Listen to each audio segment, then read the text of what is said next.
sajroning cempuri ana kraton Solo ya ana kraton Gilen iku yen wayah wengi kang isih galu Pangeran Purbadiningrat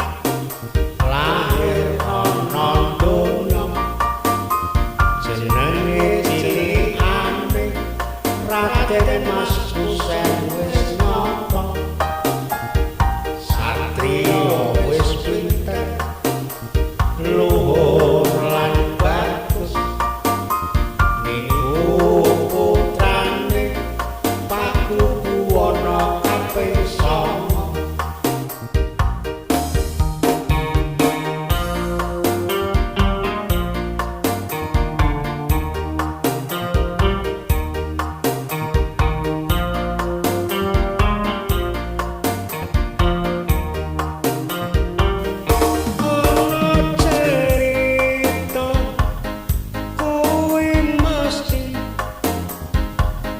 kondang dadi senopati Puperti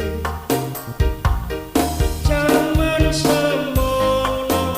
isih di bawah rondo nanging tansah menang saben perange Kusen Raden Mas Kusen tansah menang perang yo bisa nguwasani tanah Jawa sak Nusantara Kusen Raden Mas Kusen tansah menang perang